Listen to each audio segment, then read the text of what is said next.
That's a huge amount. That's like mind-boggling, honestly. We assume in 2020 that like everyone's on social media, but that's actually really not the case.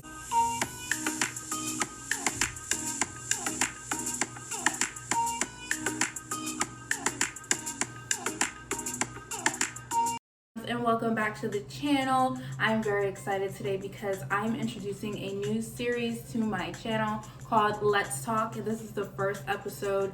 Basically, it's going to be where we just sit and we chat. I'm super excited. Oh, I forgot to mention, grab something to drink. Let's get into it. A video on YouTube that kind of inspired this whole idea to film. Love following like TED Talks and like different educational YouTube channels. What I wanted to do was, talk about the video I saw, talk about, my personal thoughts on social media, and then also I asked you guys on Instagram and Snapchat what your thoughts were. I'm gonna read your comments at the end and just kind of, talk about it. The video was really interesting. It was saying how in the UK, like a lot of people are actually not on social media.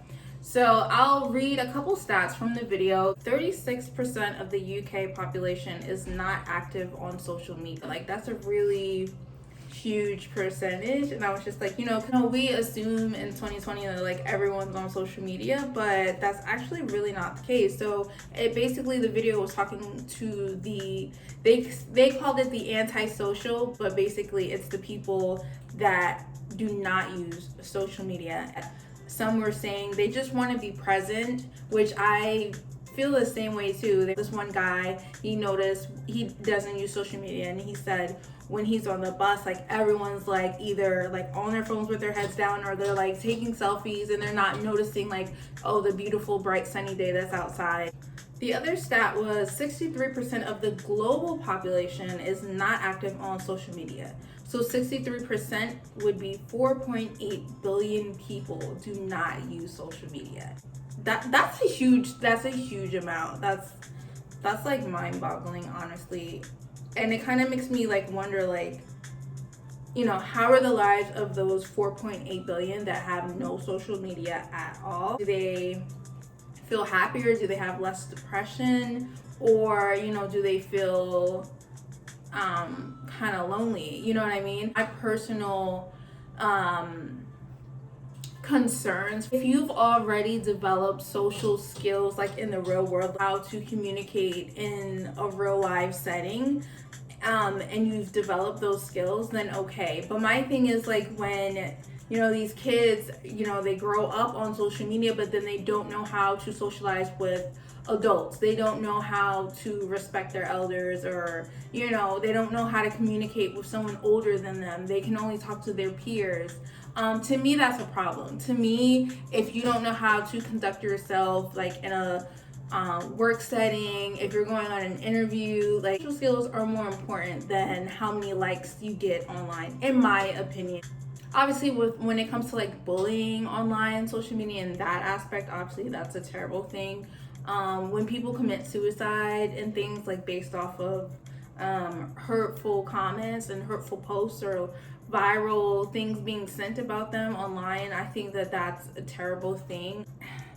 It's really tough to say like times where I personally have logged off of Instagram for like weeks. It was too much. It was just like oversharing. And I was getting hurt at things that I was seeing for no reason. And I couldn't like name it, like why is this affecting me? Like why does this hurt me? At the time I was like 20, 21, and that's the time where everyone's making huge major life decisions. So at the time, I can't remember exactly what I was doing, but it probably wasn't what I wanted to do or where I saw myself at that time. And I just was like, wow, she's doing this, and this, and he's doing that, and I'm here. And it's just like a terrible cycle. Like it just doesn't end. So I just had to like take myself out of the equation. It hurts. It definitely hurts. Obviously with like breakups, if you like have a major breakup, then it's kind of tough to like, if you're still friends with that person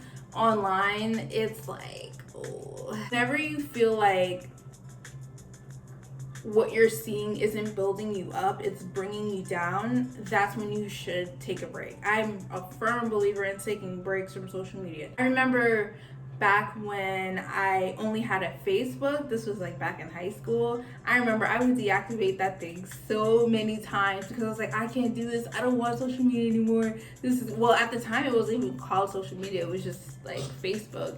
And but that's the thing, like, the only issue I really have is kind of with those type of social media apps. Technically, wouldn't AIM be like a kind of a social media?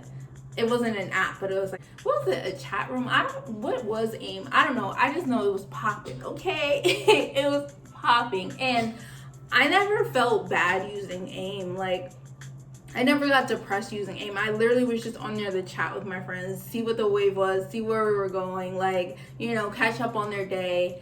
And like, that didn't bother me, like, at all. So I don't think it's the connecting online part that's bad. I think it's when you get these sites where you're kind of like, you're trying to compete with the next person, like, you kind of take, that's what takes the fun out of, to me, that's what takes the fun out of social media, is when like, okay, I'm making this post because like I want to get more likes than this person or something like that. Like, that's when it gets a little crazy. You guys had a lot to say about this topic as well, so I definitely want to read some of your comments. So on Instagram, I asked you guys, do you guys think social media overall is more harmful than good?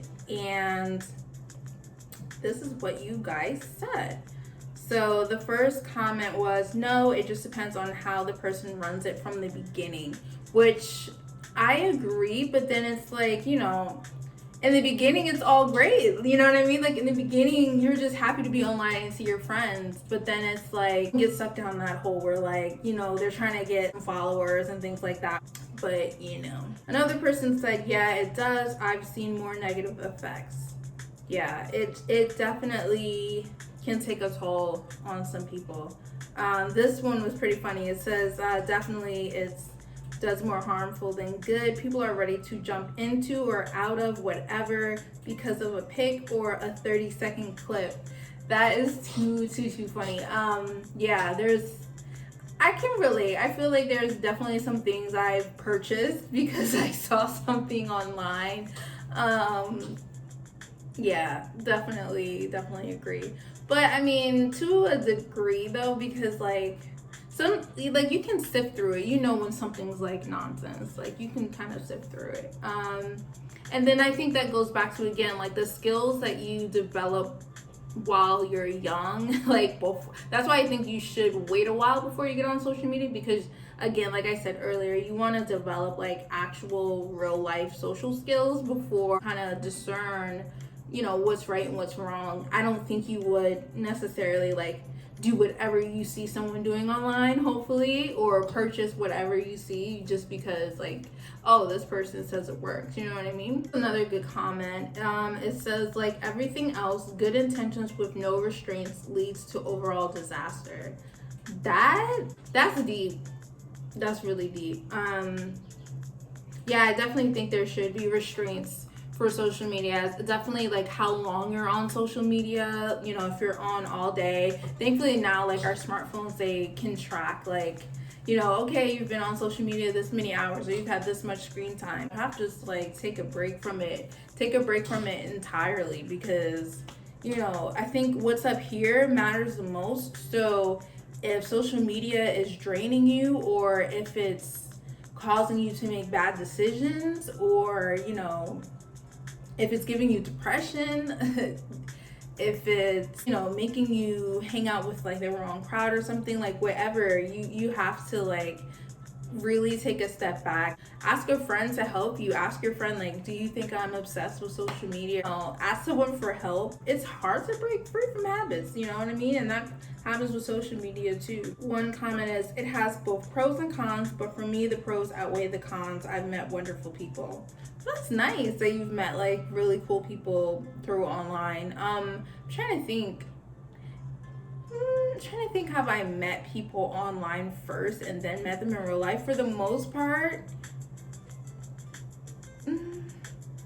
I keep my page pretty small on purpose, just because, again, like, I try to regulate what I allow myself to see. So, close friends or pages that are very inspiring to me, creative, talented people, that's pretty much who I follow. There's been definitely a few people that I've met online or through social media that, I'm like, okay, cool. Like, you're a cool person. Like, I'm glad, and we actually like met up and like, obviously, with other friends, because, stranger danger. I'm happy that you were able to meet like wonderful people online. If you're maybe a little more on the shy side and like social media is great for you, like you love texting, I think that's cool. Like, I don't think there is anything wrong with that. I definitely think it does more harm. It puts everyone and everything under too much scrutiny. That's deep. Yeah, I definitely think we are a lot harder on ourselves, I think, because we're comparing ourselves to these people on social media. Everything's altered, by the way. Like, nothing is what you see. You always have to take with a grain of salt, because that's not, their reality. They're putting their best self out there. The person said, I believe it can be useful when it's limited and filtered. Yes, I agree with you, sis. I asked the question too, like, comparing your life before you were on social media to now with social media, like, how do you feel? And like, with that perspective, do you think social media does more harm than good? I do feel like, to an extent, you're a lot more content when you're not always being bombarded with other people's social lives. Because if you think about it, like, back in the day, you had to really like go grab some tea, if you know what I mean. Like, you had to really go ask people, or like go get a magazine, like e-social, to have to pick up the phone and call somebody to see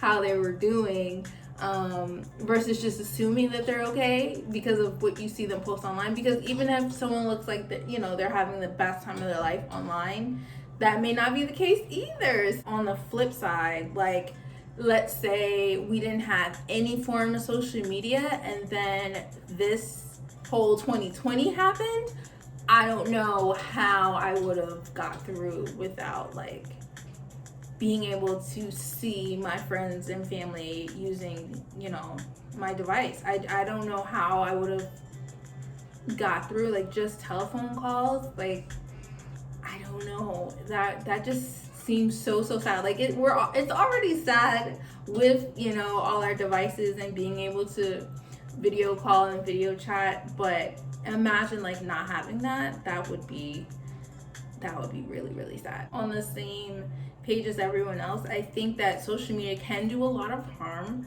but I think that it depends on you, what you allow yourself to see. Filter the apps that you use. For example, I myself got off of Twitter, and there's not that there's anything wrong with the app, but for me, that was too much. It was just people constantly saying whatever they want, no filter at all, and you're choosing to like take in everyone else's really day-to-day thoughts. Like, I felt like I couldn't even think, because I was always on Twitter, like looking at what everyone else was thinking. And granted, it was fun, it was entertaining, but this is not good for me, and my mental. So I chose to get off of Twitter. But, I choose to keep some other apps. Have balance and filter out. Definitely be safe. That's really it. So that's it for this video, guys. Thank you so much for watching, chatting with me today on this Let's Talk. And I'll see you guys in my next video. Bye.